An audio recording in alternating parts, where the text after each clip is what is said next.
Hello, my name's Bronwyn Garrison and I'm an Assistant Director here at the UC Davis campus, and I work in the Financial Aid Office. Thank you for listening in on this presentation today. I'm also an alumni of UC Davis. I graduated in the class of 2003. So I am here today to talk about paying for college, and specifically in relation to financial aid. We have seen we do have a lot of questions that are already coming in.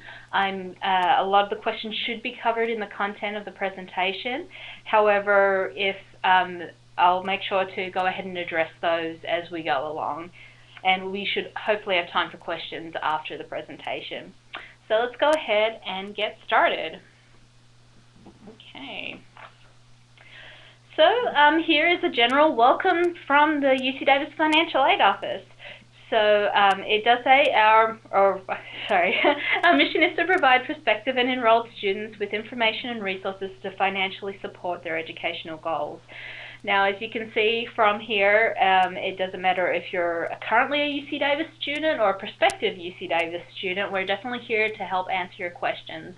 And then at the end of the presentation, we will show our contact information. So whether or not you're attending UC Davis, we're here to help you, although we're hoping you will attend UC Davis in the future if you're a prospective student. So I'm going to go ahead and get started and give general information about money at UC Davis. As you can see, the approximate average financial aid package is $18,800. Also, more than 70% of UC Davis undergraduates receive some form of financial aid. Now, financial aid does include scholarships, grants, and also student loans as well. We include that in our calculations here. So the next thing I'm going to go ahead and talk about is estimated costs of coming to UC Davis. So here we have an example of a student living on campus. We have costs that the students are actually billed to their student account, and we also have other costs that we take into account that may vary actually from student to student. So here we have costs that would be charged to your student account. The student services fees and tuition is $12,192, which would break down to $4,064 per quarter. Now, something to note here as well is that amount actually doesn't include our campus fees. So if you were to be looking at your student account and looking at a breakdown of a charge per quarter, the amount would actually be $4,634. And this is a breakdown of 2013-2014, so these figures are subject to change. Also, if you are opting in for UC Davis health insurance, we do have that cost as well in there that we go towards meeting financial aid, and that's $17,064 for 2013-14, and that breaks down as a charge of $588 per quarter. With the quarter system here, we go fall, winter, and spring, and we also offer summer sessions. Also, we have housing costs. If you're living on campus, we do charge an average, or use an average cost in the estimated cost of attendance for on campus. So this amount could vary depending on if you have 1 or 2 roommates, and also your meal plan as well. So this is an example here of what you might see on your student account coming to UC Davis. So next I'm going to go ahead and go into other costs that you'll have as a student. So there are books and supplies, transportation, and other personal expenses. So we do fund that full cost of going to school, not just those things that are specifically charged to your student account. So this isn't exactly what you would necessarily see in your bill exactly for cost of books and transportation and expenses, but this is an average cost of a student living on campus, what they would spend on these amounts for the 9 months of the 3 quarters of the academic year. Okay, so we have all the costs. Now there's different money and things that you can look into, and we're here to help and offer information on to pay those costs. So here we have just a breakdown of scholarships, loans, and grants. So I'm going to go ahead and go through each section.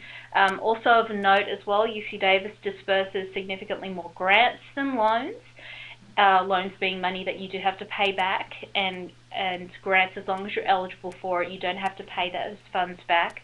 And more than 40% of undergraduates are eligible for Pell Grants, and that's a federal grant award. So let's go ahead and get started on scholarships. So scholarships are, we actually have a separate scholarships office here on campus that's just opened up that's exclusively to help you and assist with information on scholarships. So some general information here. We have our Regent Scholar. Also, there are other scholarships on campus, for example, the Alumni Scholarship, and we do include the link here. Sorry. There we go. Sorry about that. We also have other merit-based scholarships as well. We have our website where you can go ahead and find out information. Each scholarship has a different process. In general, for UC Davis scholarships, our on-campus scholarships, your UC admissions application acts as your scholarship application for your first year at UC Davis.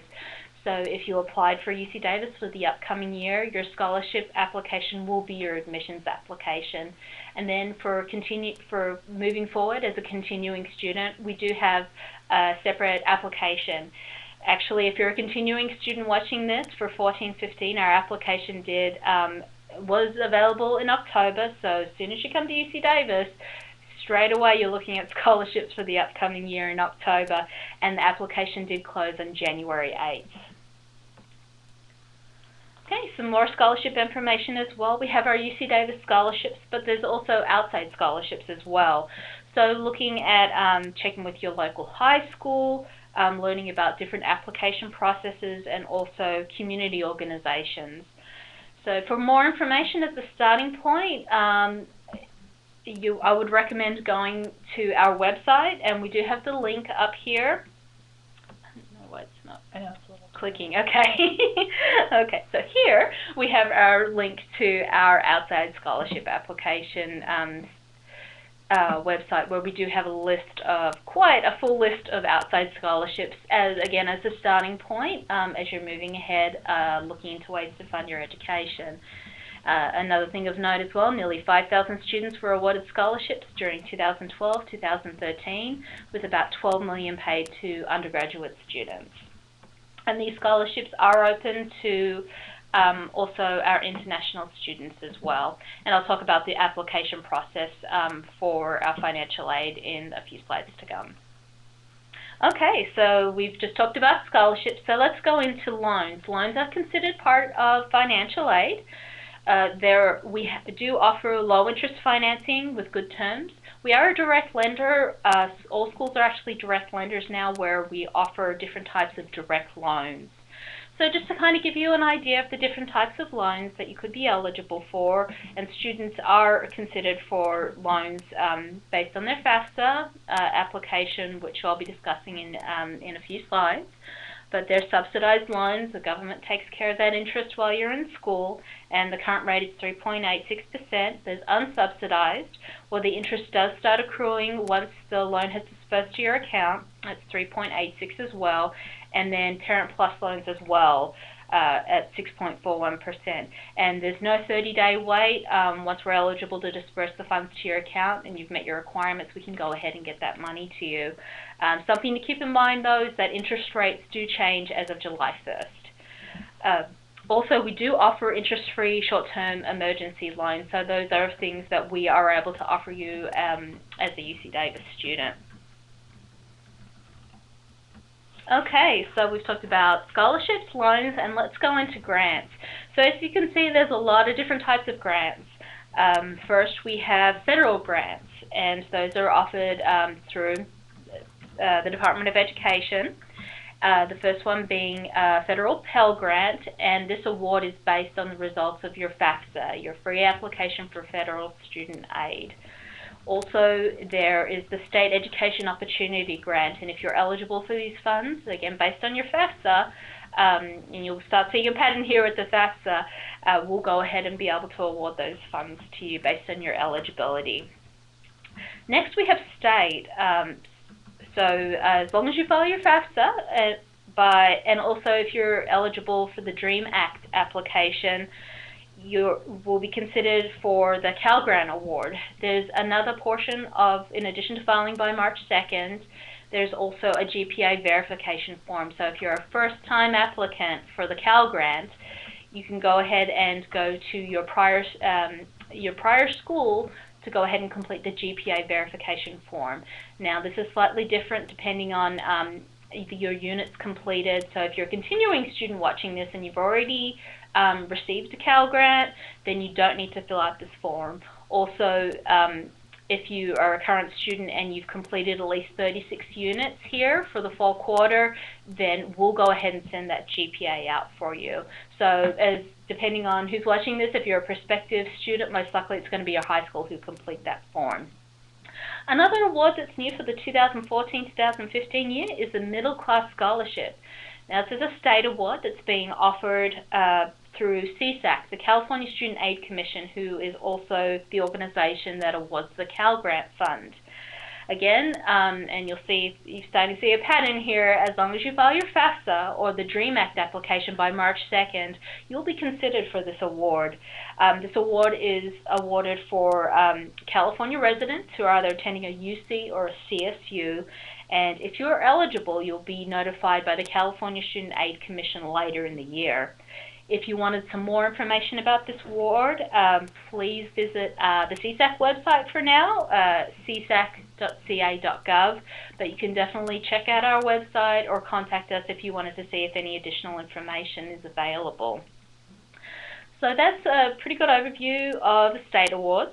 And here we have the university. It does list various. So again, filing that FAFSA by March 2nd, or the DREAM Act application if you're eligible by March 2nd, you'll be considered for a variety of undergraduate awards that are university funds. This includes, and you may have heard about this, the Blue and Gold Opportunity Plan. As long as you file your FAFSA by March 2nd and your DREAM Act application, this will mean that your system-wide fees, the $12,192 that we had up earlier, will be covered by some form of gift aid. So that could be federal grants, outside scholarship, university grant funds. You'll have enough to cover those system-wide fees. And there's another award that we do offer as well for eligible students, again, filing the FAFSA by March 2nd or the DREAM Act application if you're eligible, the Aggie Grant Plan. So for the Aggie Grant Plan, if you have an income between $80,000 and $120,000, you'll be considered for this award. So there's definitely a lot of information out there, a lot of scholarship information, loans, and grants. So the big thing that I would remember if coming out of this presentation is filing your FAFSA by March 2nd and the DREAM Act application by March 2nd if that's the form that you need to complete. And then you'll be considered for all of these awards and the maximum amount of aid that you are eligible to receive. Okay, so now I've talked about different types of funds to help meet your education. Let's move on to services. So some things that are offered by the UC Davis Financial Aid Office. We do offer quality confidential customer service. We have our front desk hours, which are Monday through Friday, 10 through 2, and we do extend those during the start of the quarter and also during our really busy time. So we are here to help you. We do have our main phone lines, which are 9 through 4, and this will come up at the end of the presentation as well. So I'm kind of going through these really quickly. And we have our email. I'm happy to say that we do have a new student portal now where students can submit their questions online to us, but we also have our regular email as well. Something else as well is our drop-in advising. During our regular front desk hours, we do have a separate office, so depending on if you feel more comfortable speaking to someone one-on-one in a more private environment, we do have our financial aid officers who are here to help you and go over your situation. Something else is a review of unusual circumstances and appeals. So right now the FAFSA and the California DREAM Act application looks at your prior calendar income, which may change by the time that you're at UC Davis. So what we can do is we can take a look at those circumstances, look and see if there was a loss, depending on the loss of income, and we could possibly adjust your financial aid. We have other ways of reviewing your file as well, if you qualify, possibly adjusting that cost of attendance. Also, if you have additional books and supplies or any of your costs that go over that cost of attendance, that's something that we can look at and see if we can allow for any additional financial aid options to help meet that. Okay, so something else that's offered by UC Davis is we do have our financial aid award packages online through My Awards, which is personalized to you based on your information. It is online, so it's available at any time, and it's where you can go ahead and accept your funds and view and complete your aid requirements. So a lot of the information is available on our website and also through your My Awards. So we try to make that as convenient for you. To go ahead and notify us of any enrollment changes. We do have online forms that are there as well. Some other resources to help you kind of prepare, looking forward to hopefully coming to UC Davis as a prospective student. We do have a financial aid net price calculator. Now this is something that all schools should have on their financial aid websites, but if you wanted to get a general idea of what type of funds you might be eligible for, you can go to our homepage. Also, you could go directly to this link at financialaid.ucdavis /aid estimator. You can go ahead and enter in your information and you can get a general idea. Gift aid in this case, when you go into your net price calculator, would be grants and scholarships. Some other things to consider as well is money management and how important, and the important role that it plays in managing and moving forward with your education and paying for those costs. We do have some information on our website. I'm happy to say we're looking to update our website and expand on our financial aid literacy. But in the meantime, we are partnering with cashcourse.org, where you can log on and there's a series of quizzes, articles, different things on money management. Even if you're not receiving financial aid directly from the financial aid office, there are tools to help manage your funds. We do have tips on our website about planning your budget, money saving tips, and Cash Course is our big online money management tool right now. We actually have a link to our budget tool, a budget plan where you can go ahead and enter your information about different costs and it can help you manage those funds. So we do have the link here to financialaid.ucdavis.edu and to our My Money site. Okay, some more information about UC Davis and our staff. We are a diverse staff of caring, approachable individuals, and we do go that extra mile to provide quality customer service. Our role is to help you provide you with information to support meeting your educational goals. So that's our job, is here to help you. And we do have a multilingual staff as well, as you can see, from French, Hindi, Mandarin, Punjabi, Urdu, Spanish, Vietnamese, Farsi. So we do have stuff available if you do have questions in different languages as well. Okay. Oh, let's see. There we go. Okay, so some upcoming outreach events. So in addition to our regular hours, we do have events to help students get information about financial aid and paying for college. Something that's coming up is Cash for College, and this is actually offered through CSAC and through the state. And it's where basically staff come out and volunteer to help you complete your financial aid application. And this is available throughout the state. Our UC Davis staff work at local events in that are local to UC Davis in Sacramento. However, if you go to calgrants.org, you can actually look up your specific county or your specific city and see where the nearest session is, where you can go and get assistance in completing the FAFSA or the DREAM Act application. Also, we have our annual Financial Aid Awareness Week, and that's coming up at the end of February.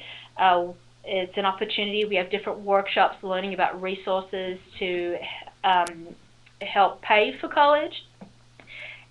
This includes presentations for our continuing, but also our prospective students as well. If anyone needs assistance, we're here to help. So there will be information on our website as we get closer, so keep an eye out for that.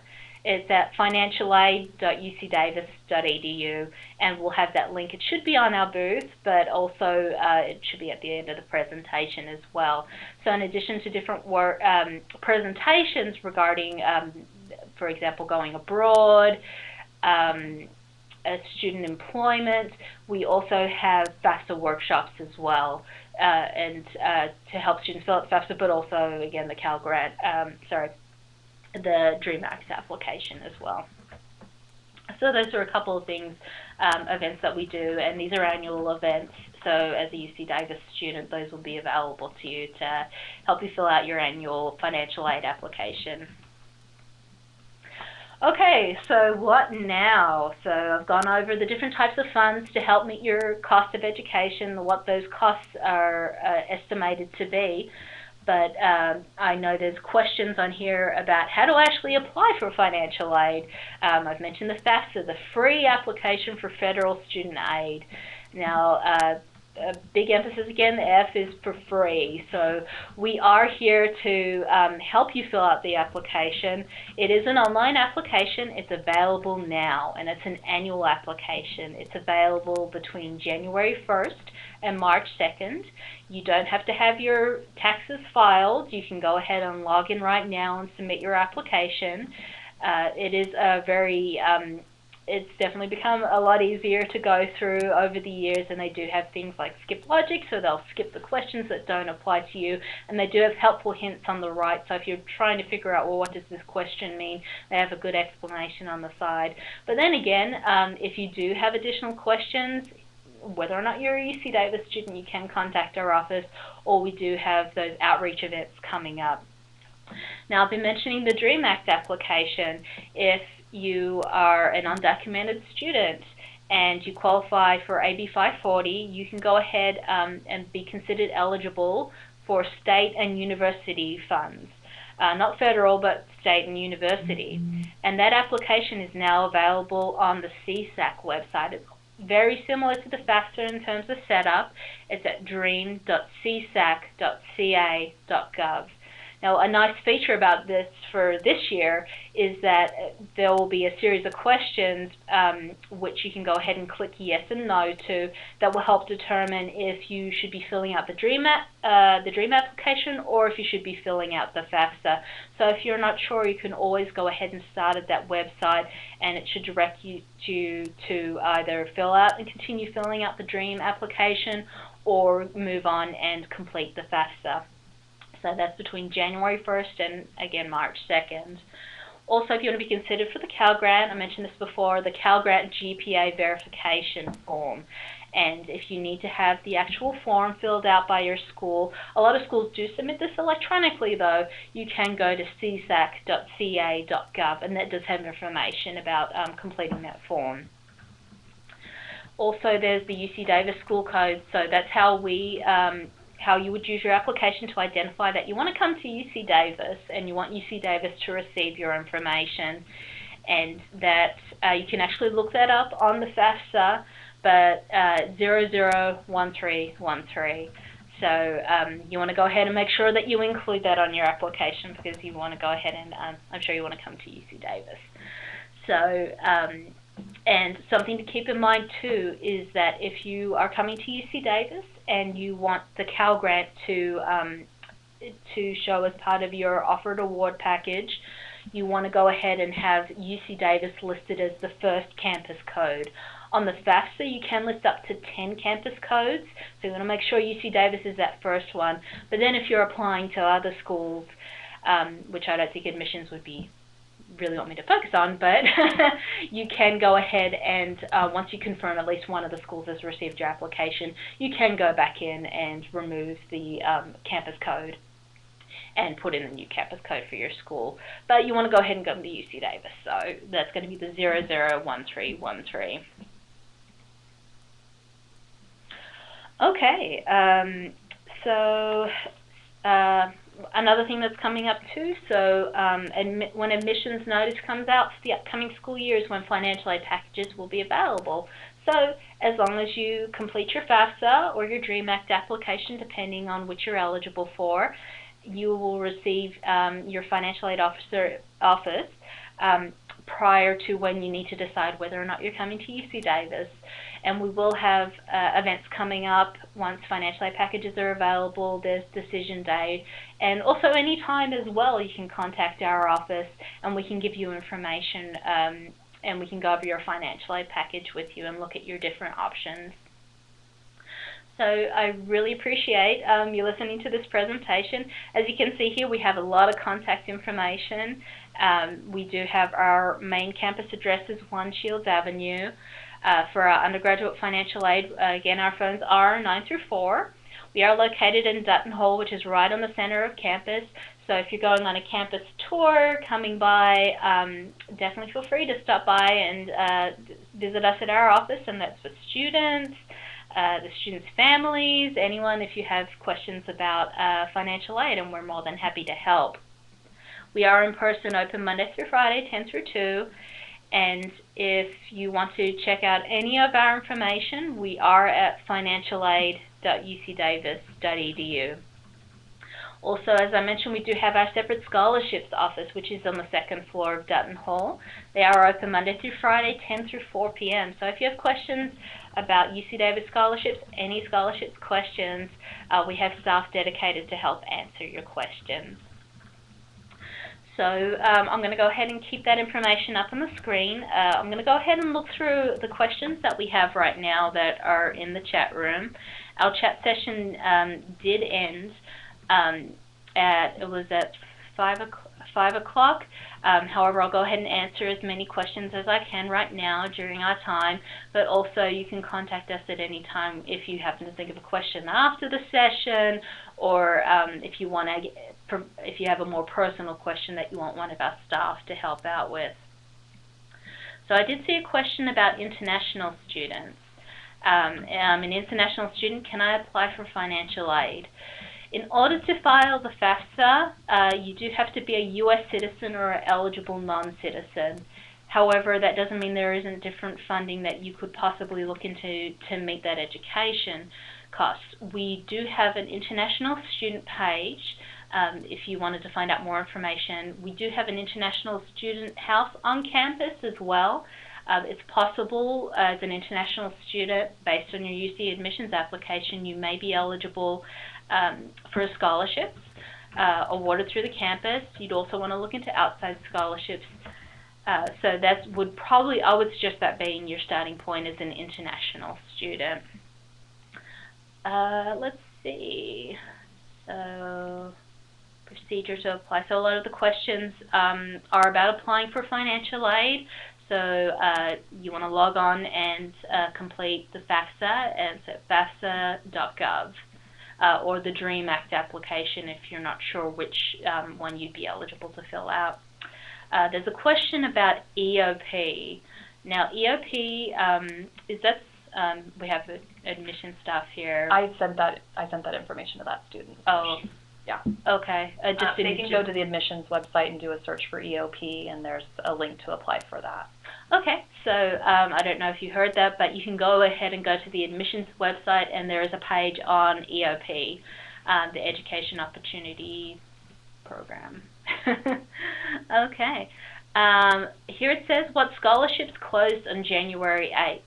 If you're a continuing student, UC Davis scholarship application is the application that closed on January 8th. However, there are other scholarships where the applications are still available.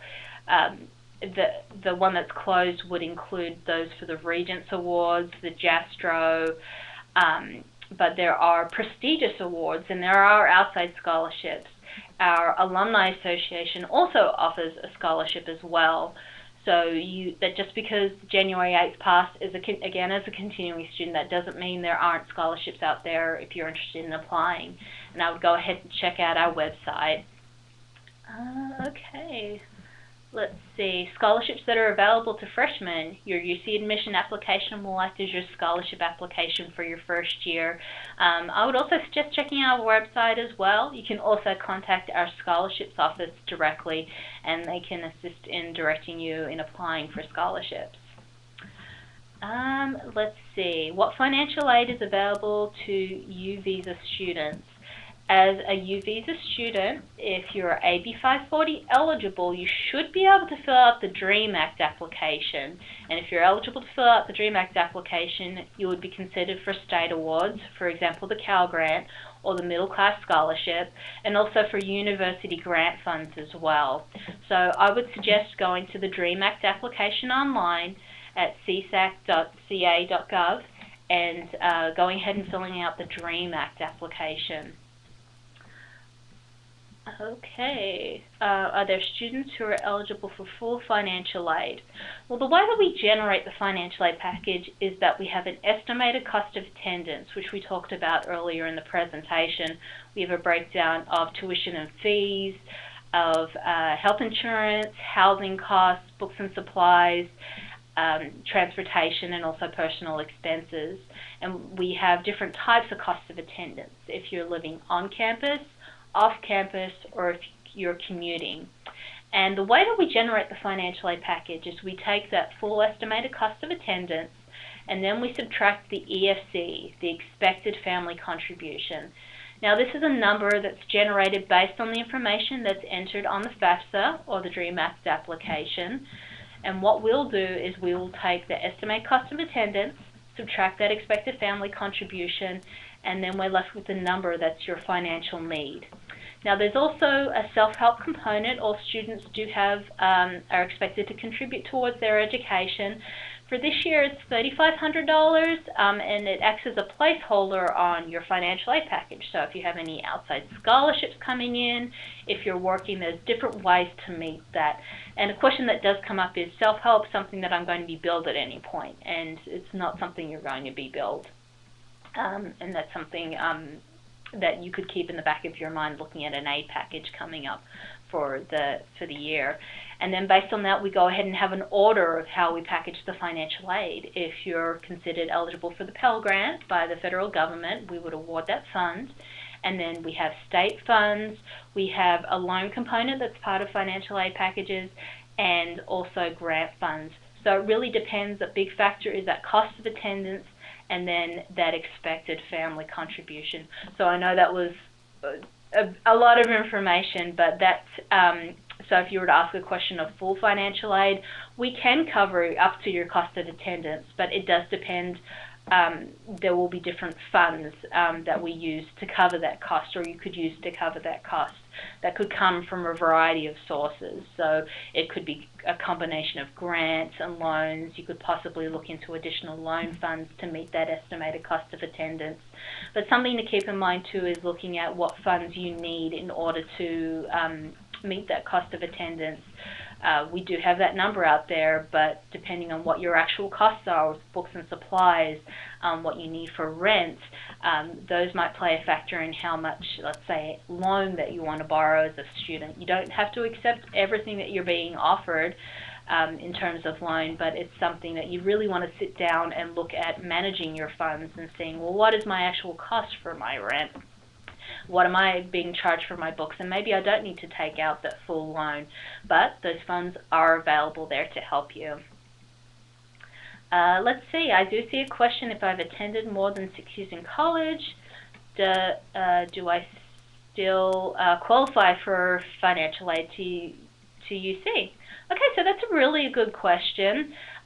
There are limits on both in time and amount on financial aid. We do have Satisfactory Academic Progress, SAP, where we monitor students' records on a quarterly basis and also annually to make sure you're on track to complete your degree. So our maximum term limit is 150% of the length of your program. So we do monitor to see where you are. If for an undergraduate, it's going to be 18 terms. So depending on the transfer units that come in, that could affect how your financial aid eligibility. A few other things as well is within the last couple of years, we do, the federal government has put regulations in on limiting Pell Grant having a lifetime eligibility, and also for subsidized direct loans.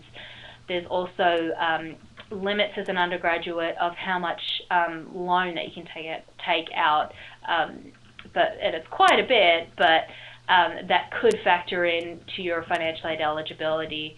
Also, Cal Grant's a 4-year program, so if you are a transfer student coming in, you could use your Cal Grant, but if you use those funds at another school, it's possible that you may have exceeded, you may reach that 4-year limit with your Cal Grant.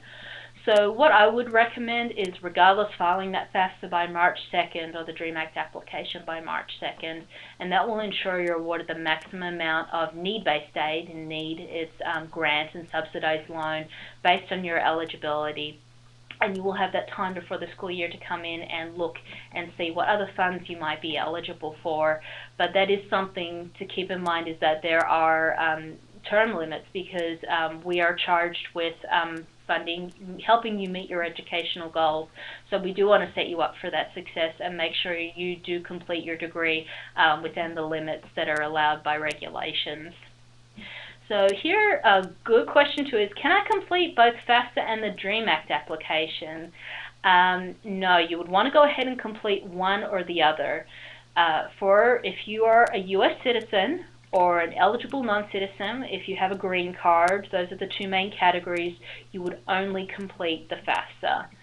If you are an undocumented student, you would complete the DREAM Act application. So I would stress that you would complete either one application or the other.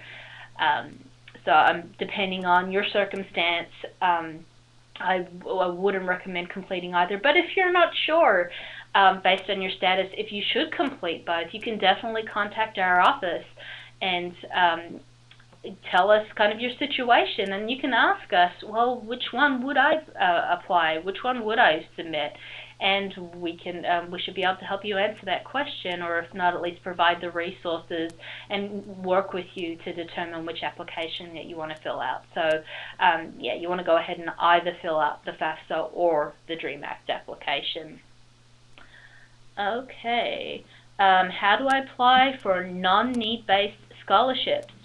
So for UC Davis, both need-based and non-need-based aid, you would go ahead and submit a copy of your UC admissions application, would act as your scholarship application for both of those funds for scholarships that are offered through UC Davis.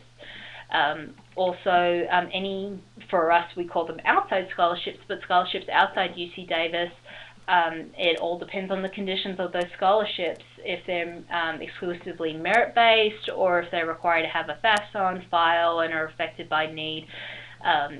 But depending on those circumstances for those awards, you can go ahead and submit those applications to that awarding organization. Okay, will this presentation be available online? It should be available. I'm going to try to put it into a PDF and send it to all attendees. Oh, great. So it's going to be we're planning on putting that as a PDF and then sending it to everyone who did attend. So I hope that's a good sign that it was a good presentation. Let's see. The question did come up about the general cost of tuition. So again, looking back on that prior slide for 2014, the cost of system-wide fees plus the cost of campus fees is currently, let's see, $13,902, and that breaks down to $46.34 per quarter. So right now, we haven't heard anything about a fee increase, but it is something to keep in mind that this information and these costs are subject to change. Our goal is to notify you of these updates as soon as possible, but as of now, those are the costs for 2013-2014. Okay, could you repeat information about removing school codes? Sure, that's no problem. So when you log onto your FAFSA, one of the tabs has multiple spots for you to add up to 10 campus codes to have your application electronically sent to up to 10 campuses. So you would go ahead and fill out the application, put in your PIN number, and then you would go ahead and hit submit. So let's say there's another campus, you realize, oh, I want to make sure I add UC Davis in there as well to get a copy of that application. What I would recommend doing is contacting at least one of the campuses that you put on your application and confirming they received your FAFSA information. If they've received your FAFSA information, what you can go ahead and do is log back into the online application and go ahead and add, in this case, the UC Davis school code. You're able to go ahead and remove school codes and add school codes. And what's nice as well is that for processing purposes at UC Davis, as long as you submit your FAFSA, even without the school code, by March 2nd, we'll consider whatever the original submission date is what we will go ahead and consider as your submission date and use that in awarding university and state funds. So I hope that was helpful. If not, please go ahead and if you wanted more detail, please go ahead and contact us and we should be able to give additional information. Okay, so there is a question, I don't know about filling out an application for EOP. Is there a separate application for That's EOP? the one that I sent the link to that. Oh, okay. On the admission site. Okay, so it is on the admission site, so you should be able to go ahead and access that, or for any other student who's interested in that information as well. Okay, does the California DREAM Act give less money, let's see the rest of the question, I think it's probably than the FAFSA. Okay, so the federal, the FAFSA, the free application for federal student aid awards students, or allows students to be considered for federal, state, and university grant funds. And within the last couple of years, there's been laws that have been passed in California that allow us as universities in California to award both state and university grant funds. So technically you wouldn't be eligible for federal funds if you're not eligible to file the FAFSA. However, we still are able to award state funds and grant funds as well. And this, again, is new within the last couple of years, so we're really excited about that, being able to offer this opportunity to DREAM students. Another option you may want to look into as well is to look into outside scholarships. There are scholarships that are targeted to certain populations as well, depending on your major, depending on your residency. So you may want to check those out as well, and there's a link on our scholarships website. But yeah, I would go ahead and check out if you're eligible for it, look at the DREAM Act application on the CSAC website. Okay, so I have seen another question. Can we apply for scholarships before we are accepted? Yes, definitely. Strongly encourage that. If the applications are available, go ahead and apply. When you're, assuming you're coming to UC Davis, you will report those scholarships to our financial aid office, and it's possible it could affect your financial aid package. So it's something you just want to kind of keep in the back of your mind, but we do adjust. I mentioned before that self-help component, that little placeholder. You can use scholarships to meet those amounts as well, but definitely apply for scholarships. If you submitted your UC admissions application, you've already started. So if you're in high school, speak with your high school counselor. Community college, speak with your academic advisor. Find out information. There's different search engines that you can look at for scholarships as well. Something we do have on our website is just general information about scholarship scans. So something you want to keep in mind is you can definitely apply for scholarships, but you just want to be careful in terms of releasing your information. But yes, definitely apply for those scholarships. Okay. Let's see. If my EFC, expected family contribution, that's number is generated by the FAFSA or the DREAM Act application, is 0, how much will UC Davis award me in financial aid, and how much will I have to supplement with FAFSA scholarships? So just looking at that question initially, the FAFSA is what determines your EFC. So your FAFSA, we use your FAFSA information or DREAM Act application to determine what your EFC is. So if a student has a 0 expected family contribution, if you're looking at that full cost of attendance for the school year as being, let's see, I'm trying to remember off the top of my head, about $33,000. if you're living on campus. And then you subtract the expected family contribution. You have that self-help component, that remainder amount, assuming it would be 33,000 minus 3,500, with your EFC being 0, that would be your need. And then based on that, we would fund that, assuming you want to make sure you file your FAFSA by March 2nd, or DREAM Act application. We would go ahead and fund that with a combination of grant and loan funds. So if you needed that additional money, and this is the case with any student, to meet that expected family contribution, if you realize you get your billing statement or you see what the costs are and you realize I need more money to help meet my books and supplies, my rent, other costs that I have during the year, we do offer non-need-based loans, which would be in the form of unsubsidized or direct plus loan if you're a dependent. We can only really provide general numbers, but again, you will have that information available to you before you need to make that final decision, and you can definitely contact our office, or you could come by one of our different events and we can take a look at your financial aid package and see what options are available for you. Okay, let's see what other questions we have. Should I apply for a federal student loan or a loan through UC Davis, or is there a difference? Well, we use your FAFSA application and we will award you the maximum amount of subsidized loan based on your eligibility. So that's the low interest rate. The government takes care of that interest while you're in school. So in general, we do offer the maximum amount as part of your financial aid package. Those would be considered loans through UC Davis. Also, as a direct lender, you should be eligible for unsubsidized or Parent Plus loan as well if you're a dependent. So you would be applying through these loans through UC Davis. Now, there are situations where you may want to look into an outside or private loan. However, in general, the conditions are more favorable for you as a lender to go ahead and borrow a direct loan that's financed through the Department of Education as a federal loan. So in general, our policy is we would offer you the maximum amount of the best type of loan for you prior to certifying any sort of outside loans. But we're also here to help. It's an example of how we care. We really want to make sure you get the best money that you're eligible for and what's going to help you the most.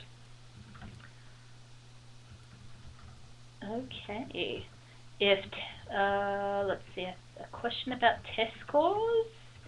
Sent after December, will they affect your acceptance to UC Davis? I think Kristen with admissions. I'm sorry, what was the question? Oh, if test scores were sent after December. If there's any kind of issue, the student can submit information through our My Admissions UCDavis.edu website about that. Okay, so the deadline is in December. Okay, so the deadline's in September. But if you had questions or concerns ahead of time, you can go ahead and submit your questions. They can contact. You can go through our website or contact our phone number 530-752-2971. Okay, so definitely contact admissions if you have questions about those test scores. And this is the same with financial aid as well. With admissions, is the earlier the better. So if you have questions or concerns, definitely contact us earlier. So if you have questions about following that FAFSA, about financial aid package, and once that information's available, or if you just have general questions, we are here to help answer those. Okay. Let's see. Okay, so it looks like there's a question. I'm a junior in high school. The best time for me to start submitting applications to schools. For admissions, the filing period for applications is November 1st through November 30th? 1st through the 30th, yeah. Yeah, right. So that's the time period that you would apply for UC. And so you would, as a junior, you are ahead of the game. Or you're coming up to that time, actually, I guess, is when you would go ahead and apply for that. Okay. Let's see. If my EFC, expected family contribution, is $5,500, is that the minimum or maximum my parents have to pay? So the expected family contribution isn't necessarily a bill or something you're going to be charged at any point. It's the amount the federal government and also the state of California with the DREAM Act application expects a family to be able to contribute towards the cost of education. So it's not really, the minimum could be $0 for an expected family contribution, the maximum could be $9,999 over that cost of attendance. So 5,500, that is, just looking at that initially, that's actually slightly over the eligibility for Pell, but you would be offered, let's see, based on the estimated cost of attendance, you should have substantial, as long as you file by March 2nd, grant eligibility in addition to your loan component. And it's possible you may qualify for the Cal Grant as well. So my recommendation would be, even if you're not sure if you would be eligible for grant funds, either way you'll be considered for federal funds if you file that FAFSA. If you're not sure, still apply. It's a free application, and who knows, you might be eligible for something you didn't realize you were eligible to receive. Also, if you want to be considered for any federal loans, you do have to file the FAFSA, and that includes, even though there's a separate application for Parent Plus loans, that you still need to fill out a FAFSA. That's your first step regardless for federal loans. Okay, so let's see. Okay, if you know you are not eligible for need-based grants, is it beneficial to wait, or does it hurt to apply for the FAFSA early? It doesn't hurt you to apply for the FAFSA. So I would think regardless, you would go ahead and file that FAFSA. It is in general first come first serve, so as long as you file by March 2nd, not only would you be considered for the maximum amount of funds that you're eligible to receive, but also that will ensure your financial aid package is ready prior to the time you need to decide whether or not you're coming to UC Davis. So it wouldn't hurt you to go ahead and fill out that FAFSA, even if you're like, I'm not going to get any grant funds. Well, you never know, especially with the new scholarship programs, the middle class scholarship being offered by the state. It's possible you may be eligible for some grant funds, but you don't know unless you apply. Okay. What are my chances to receive full scholarship for initial transfer year? Well, your UC admissions application does act as your scholarship application. The amounts of scholarships do vary. They are very competitive. Once you're admitted, the big recruiting scholarship applications are posted to students' financial aid packages prior to when you need to decide whether or not you're coming to UC Davis. So what I would probably recommend is, if you're looking to be funded completely with scholarships, is applying for outside scholarships. You've got your UC admissions application. I would recommend contacting our scholarships office to see your additional resources that are out there as well. But regardless, I'd still recommend filing the FAFSA. With grant funds, similar to scholarships, it's money that you don't have to pay back as long as you're meeting the eligibility requirements, being enrolled. What we mentioned earlier before with SAP is we check annually to make sure you've completed at least 67% of your attempted units and have a 2.0. So these are separate to the academic standards, but we do monitor to make sure you're on pace to graduate. So let's see, I hope that answered your question, but I think when in doubt with scholarships, we do have our scholarships office. Okay, so how does the work-study program work for out-of-state students who can't afford college?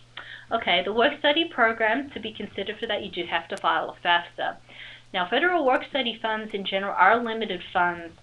In general, we do award work-study funds to our continuing students in general because they are acclimated to life on campus, as in the quarter program, because things do move pretty fast here. Also, they might already have a work-study position.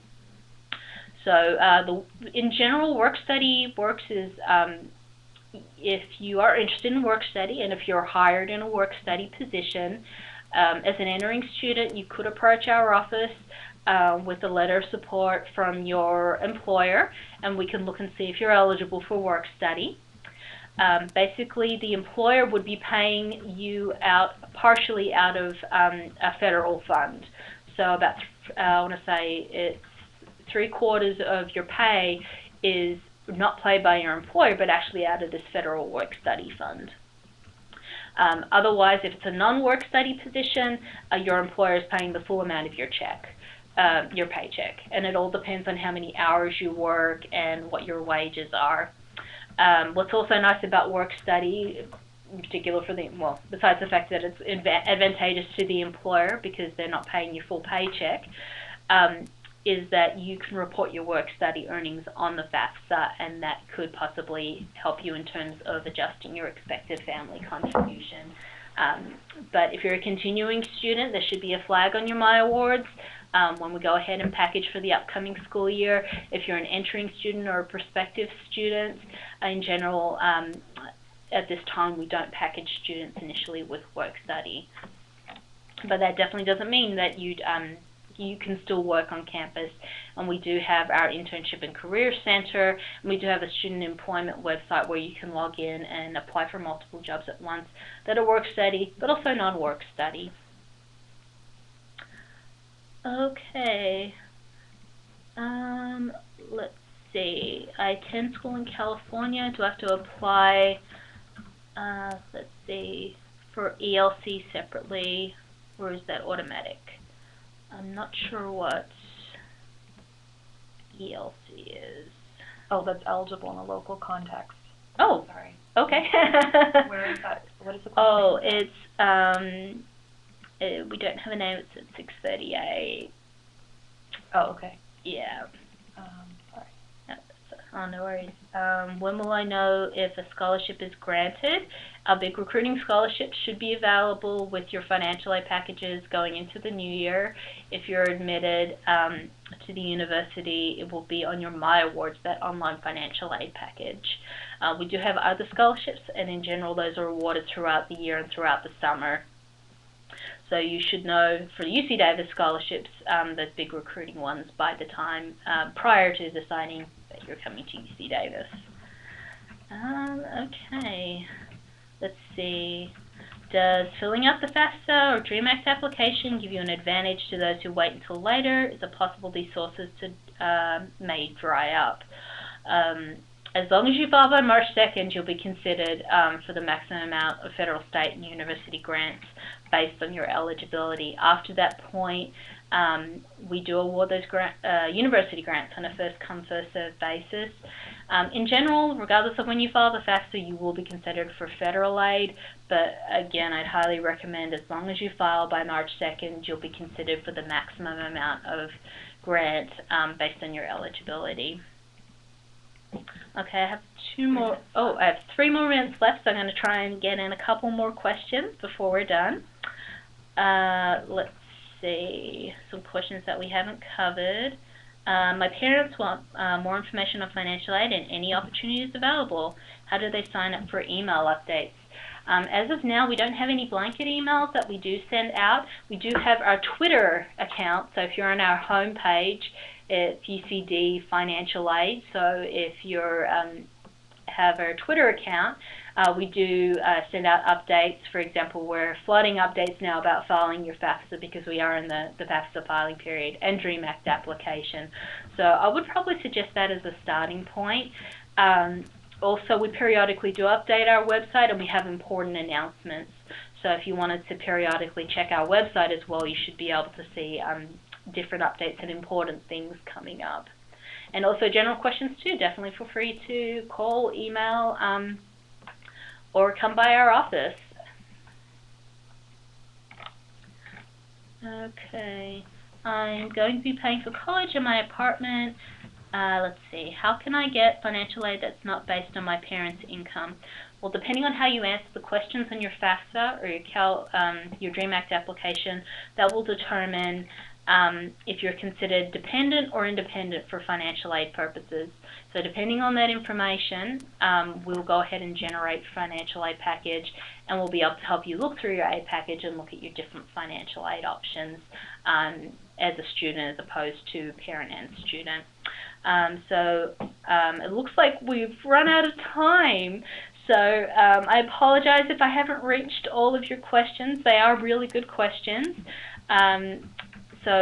What I would suggest is give us a call, email, come by our office. We're here to help you and answer your questions. So thank you again for listening to this presentation. I hope it was helpful, and we'll be looking forward to hearing from you. Thank you.